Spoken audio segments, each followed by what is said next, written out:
Hello students, welcome to my YouTube channel H K Alam tutorial. আজকের এই নতুন ভিডিওই আমি ক্লাস 6-এর ফ্র্যাগ্রান্স নামে যে ওয়ার্কবুক রয়েছে সে ওয়ার্কবুকের 22 এবং 23 নম্বর পাতায় যে অ্যাক্টিভিটি রয়েছে অর্থাৎ 10 এবং 11 তার সম্পূর্ণ সমাধান করে দেখাবো। তো তার আগে তোমরা যারা আমার চ্যানেলে নতুন তারা অবশ্যই আমার এই চ্যানেলটিকে সাবস্ক্রাইব করো এবং সাবস্ক্রাইবের পাশে যে বেল আইকন আছে সেটিকে ক্লিক করো। তো দেখো এখানে যেটা বলছে 22 পাতায় সাম নাউন্স ক্যান বি কাউন্টেড, কিছু নাউন বা বিশেষ্য পদ আছে যেগুলোকে গোনা যায়। উই ক্যান পুট নাম্বারস, যেগুলো সংখ্যা ইন ফ্রন্ট অফ দেম। ঠিক আছে, মানে যেগুলো বলতে চাইছে যেগুলোকে আমরা গুনতে পারবো বা যেগুলোকে গণনার সাহায্যে বা সংখ্যার সাহায্যে প্রকাশ করা যায়। ঠিক আছে, সিঙ্গুলার ফর্ম যাদেরকে এককভাবে এবং প্লুরাল বহুভাবেও প্রকাশ করা যায়, দে আর কল কাউন্টেবল। তাহলে সোজাভাবে বলতে গেলে যে সমস্ত বিশেষ্য পদগুলোকে আমরা গুনতে পারবো সেগুলো হচ্ছে কাউন্টেবল নাউন, আর যেগুলোকে গুনতে পারবো না সেগুলো হচ্ছে আনকাউন্টেবল নাউন। এখানে এই কথাটাই এখানে বলে দেওয়া হয়েছে। দেখো এখানে একটা উদাহরণ দিলে বুঝতে পারবে। Milk is an example of uncountable noun. Milk মানে দুধ, তাহলে দুধকে আমরা গুনতে পারি না, তাই হচ্ছে আনকাউন্টেবল নাউন। অন্যদিকে দেখো এখানে বুক মানে বই, আমরা বই গুনতে পারি, যে আমার ইতিহাস বই আছে, ভূগোল বই আছে, তাহলে এইভাবে আমরা বই গুনতে পারি, তাই বই হচ্ছে কাউন্টেবল নাউন। তাহলে মনে থাকবে, কাউন্টেবল মানে হচ্ছে যেগুলো গুনতে পারবো, আর আনকাউন্টেবল মানে হচ্ছে যেগুলো গুনতে পারবো না। তো দেখো এখানে অ্যাক্টিভিটি 10-এ যেটা বলছে, read each of the sentences and write in the blank space if the underlined word is countable noun or an uncountable noun। এখানে যেটা বলতে চাইছে, এই শূন্যস্থানগুলোতে এই যে মোটা হরফে কালো তলায় দাগ দেওয়া আছে সেগুলো কাউন্টেবল নাউন মানে গণনা করা যায় না আনকাউন্টেবল নাউন গণনা করা যায় না, সেটা লিখো। প্রথমটা বলছে দেখো, বাটার মেল্টস ইজিলি, বাটার খুব সহজেই গলে যায়, মেল্ট মানে গলে যায়, তাহলে এখানে বাটারের তলায় দাগ দেওয়া আছে, তাহলে আমরা বাটারকে কি গুনতে পারি?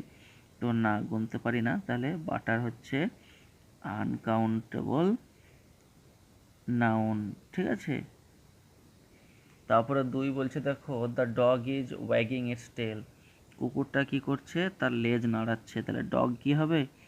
কুকুর আমরা গুনতে পারবো, তাহলে এটা হচ্ছে কাউন্টেবল নাউন। হয়েছে। তারপর দেখো বলছে you can fry it in oil, তুমি এটাকে তেলে ভাজতে পারো, তাহলে তেলকে আমরা গুনতে পারবো? তেলকে আমরা গুনতে পারি না, তাহলে তেল হচ্ছে আনকাউন্টেবল নাউন। ঠিক আছে, নেক্সট দেখো বলছে হি ইজ এ প্লেয়ার, সে হচ্ছে একজন খেলোয়াড়, তাহলে এখানে প্লেয়ার আমরা গুনতে পারি, তাহলে হচ্ছে কাউন্টেবল নাউন। ঠিক আছে, কাউন্টেবল নাউন। তারপরে দেখো ইতে বলছে this banana is not fresh, এই কলাটি তাজা নয়, তাহলে কলা আমরা গুনতে পারি, তাহলে এটাও হচ্ছে কাউন্টেবল। তারপরে দেখো যেটা আছে, please give me your knife, তোমার ছুরিটা আমাকে দাও, তাহলে আমরা ছুরি গুনতে পারি তো, যে আমার কাছে একটা ছুরি আছে, দুটো ছুরি আছে, তাহলে এটা হচ্ছে কাউন্টেবল নাউন। নেক্সট দেখো জিতে বলছে this rice is well cooked, এই ভাতটা খুব সুন্দরভাবে রান্না হয়েছে, তাহলে রাইস ভাত আমরা গুনতে পারি না, তাই এটা হচ্ছে আনকাউন্টেবল নাউন। তারপরে দেখো যেটা বলা আছে সেটা হচ্ছে সি হ্যাজ লং হেয়ার, তার লম্বা চুল আছে, তাহলে চুল গুনতে পারি? আমরা চুল গুনতে পারি না, তাহলে এটাও হচ্ছে আনকাউন্টেবল নাউন। তো আশা করছি অ্যাক্টিভিটি 10 তোমরা বুঝতে পেরেছো। তো চলো এরপরে 23 পাতায় যে অ্যাক্টিভিটিগুলো রয়েছে আমরা সেগুলোর উত্তর দেখি কি হয়। তাহলে এখানে কি বলছে দেখো, underline the words that indicate a group, বলছে সেই সমস্ত শব্দের তলায় দাগ দাও যেগুলো দল বোঝায়। এখানে বলছে দেখো, the jury found the prisoner guilty, jury কথার অর্থ হচ্ছে অনেকগুলো বিচারপতি নিয়ে জুরি গঠন হয়। ঠিক আছে, তাহলে এখানে বলছে বিচারপতিদের নিয়ে যে জুরি সেটি সেই অপরাধীকে দোষী সাব্যস্ত করেছে, তাহলে এখানে যেটা দল বোঝাবে সেটা হচ্ছে জুরি এই শব্দটা। ঠিক আছে, তাহলে জুরি মানে হচ্ছে অনেকগুলো বিচারপতি নিয়ে যেটা হয়, মানে একের অধিক বিচারপতি। তারপরে বলছে দেখো, she plucked a bunch of flower, সে কি করলো? প্লাকড মানে তোলা, সে তুললো, এ বাঞ্চ মানে গুচ্ছ, ফ্লাওয়ার্স মানে ফুল, তাহলে এখানে এটা হচ্ছে বাঞ্চ, এই শব্দটি হচ্ছে দল বোঝাচ্ছে, গ্রুপ বোঝাচ্ছে। নেক্সট বলছে দেখো a team of player is playing, একদল প্লেয়ার খেলছে, তাহলে এখানে টিম দল, এটা দলই বোঝাচ্ছে। তারপর বলছে দেখো a pair of shoes is missing, এক জোড়া জুতো পাওয়া যাচ্ছে না, তাহলে এখানে পেয়ার মানে এক জোড়া। নেক্সট বলছে দেখো the police disperse the crowd, police কি করলো, জনগণকে ছত্রভঙ্গ করে দিল, তাহলে ক্রাউড মানে জনসাধারণ বা জনগণ, তাহলে ক্রাউড হচ্ছে তোমার গ্রুপ বোঝাচ্ছে।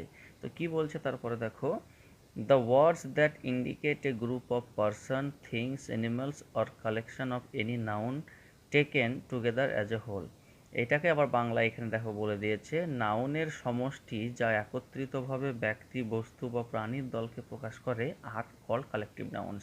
কালেকটিভ নাউন্স কথার অর্থ হচ্ছে তোমার একসঙ্গে অনেকগুলোকে নিয়ে বোঝাবে, যেমন হচ্ছে এক দল ভেড়া, এক ঝাঁক পাখি, হ্যাঁ এই যে এক দল মানে অনেকগুলোকে নিয়ে যদি একসঙ্গে বোঝায় তাহলে সেটাকে বলছে কালেকটিভ নাউন।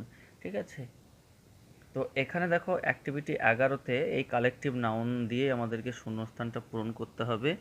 তো এখানে দেখো কিছু কালেকটিভ নাউন আছে, group, herd, batch, flock, bunch আর প্যাক, এইগুলো দিয়ে আমাদেরকে এখানে পূরণ করতে হবে।